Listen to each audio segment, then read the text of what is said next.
In every adversity, there is an advantage. Good morning, good afternoon, and good evening, depending on when and where you are watching from.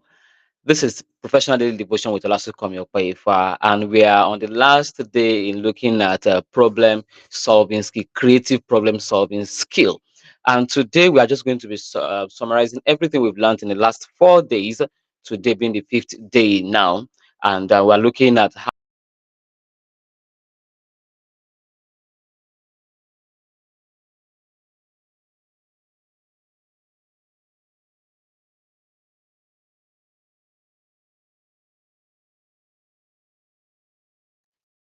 All right, sorry for that. There's a quote that says, "The same boiling water that softens the potato hardens the egg. It is not about the circumstances, it's about who you are." The same boiling water that softens the potato hardens the egg. Not, it is not about the circumstances, it is about who you are internally. It is what that thing meets within you. So let's look at some truth basically in history. Some people complain about problems while some other people see profit in the same problem. There's a blockbuster that laughed at Netflix, and today Netflix saw an opportunity. And then, I mean, you need to compare the two now. Blockbuster and Netflix now, where are they? Kodak invented digital camera but ignored it. I mean, when I had the story, it was so funny some 2 weeks ago that they actually invented digital camera, they ignored it, but output took it and dominated the market.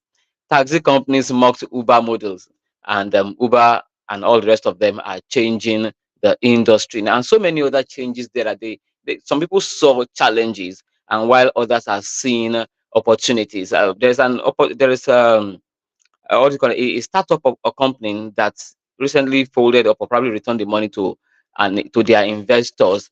And just now, I was just thinking about this, and I remember that the same situation those ones are complaining about, another organization, a startup too, was in the same situation, and the only thing that one did was just to look at the other side. I mean, just by their right hand side or their left hand, something just they only changed their perspective and they pivoted into something totally different. And today now they are becoming the largest in West Africa, and gradually, I believe they are even the largest in Africa, but I don't want to mention any name anyway.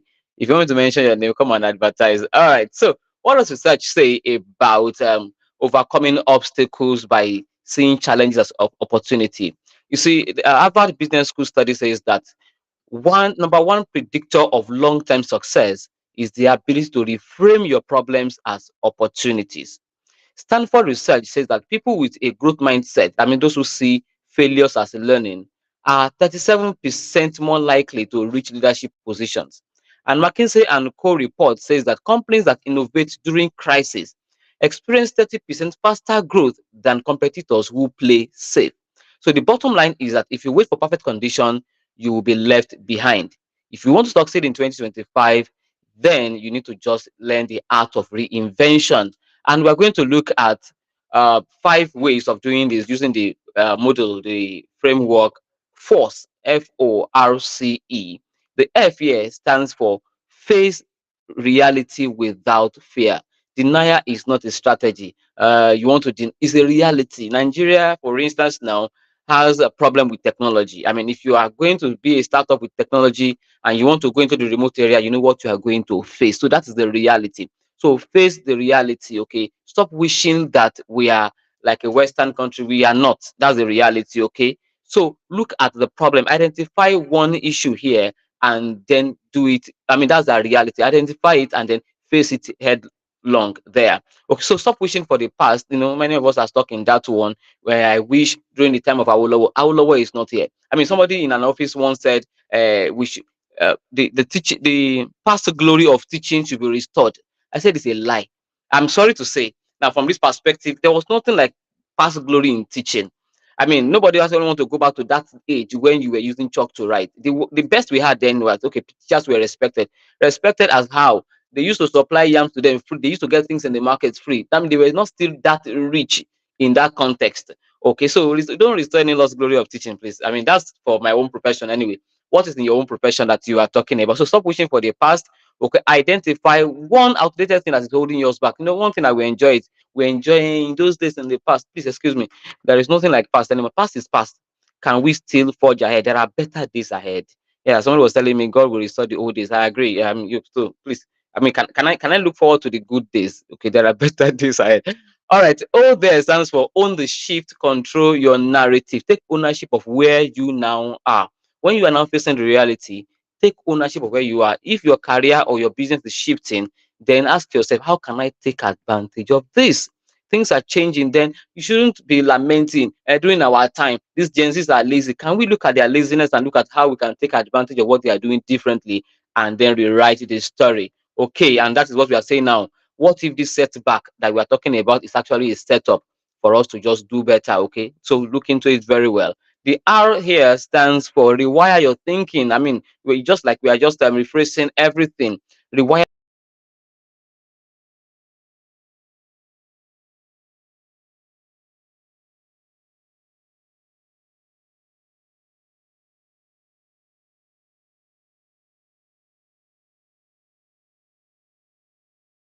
So sorry for breaking transmission there. Okay, so most of the time we look at the challenge and we are not looking at the opportunity. So stop looking at it that way. So instead of you asking why is this happening to me, ask yourself what is this teaching me. Sincerely, what is this teaching me? Instead of you saying I have no resources, ask yourself how can I create one. I have no resources. How can I create one? I remember when I entered the classroom and then I actually wanted to innovate with technology then, and you enter with your laptop after teaching the first class, the battery will go low because of course there was no power around the school. I had to re-innovate. Okay, I entered a particular class and I couldn't use the sound system to teach oral English then. So somehow we just got into rapping. Somehow accidentally, I just said badaga, something for the some plosive sound there, and then the student was like, yeah, that's like rap.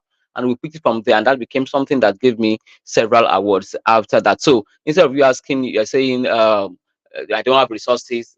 The little you have around you, how can I maximize it? See there under force, FORC. The C there is create a fresh strategy. You see, develop a new roadmap in your thinking. Okay, pivot into something else. I mean, you're just going around all this. Okay, so what small shift can make you? I mean, can take you to the future you are talking about. Okay, so just a little shift, a little bit. I mean, I love that company. Maybe I'll talk about it some other time. Anyway, I mean, it just shifted a little bit, and then that became what they've been looking for. For a good 3 years, they were struggling with a particular direction, looking at a particular market, and the market just ended after shortly after COVID-19, and now created a new market for people, and it opened people's eyes to COVID-19 opened our eyes to see something else, and they are taking advantage of it to become the biggest in Africa. Okay. Now, and then another thing is, see, the people you surround yourself with also matters too. Surround yourself with forward thinkers. Not that every evening you come back from work or you sit down and start lamenting how Nigeria is not good, how the world is not good, how Donald Trump is doing this, and now you cannot jackpot again. Please surround with those who are thinking you can always solve the problem in a different way. And finally, make execution your habit. Okay, especially learn to execute when it seems you are not ready. Okay, when it seems you are not, because when you wait for perfect time, you will never get anything launched out. Okay, take one bold step today. Stop waiting for perfect moment, and then make execution your habit, not one event that will happen. You have written that book. We always say that, why not release it? Call that publisher. Okay, you just want to do that, create that company. Start from your office, start within your house there. Okay, you want to talk to that person, please take the bold step, call the boat guy, and then go to the office and discuss that. Finally, let's look at our words of affirmation today. But our action is do something today. I mean, this is weekend, okay? To use the opportunity to do something great for yourself. So we are rounding up, and then next week we are going to be looking at habit. I mean, we are ending on a good note to pick habits of highly successful professionals. So that's what we're going to be looking at all through next week. But before we go, let's take our words of affirmation for the week. I mean, for today, I am not controlled by challenges. I create opportunities from them. My mindset is my greatest asset, and I choose to act boldly. I choose to think creatively, and I move forward with confidence. So we'll see again next week on Monday when we are going to be looking at habits of highly successful professionals. Remain blessed and remain creative. Please look at the other side. There is a better way to do that thing, and you will succeed. Bye and enjoy your weekend. Promise to rest. Okay, I will too. I will try and rest well this weekend. See you.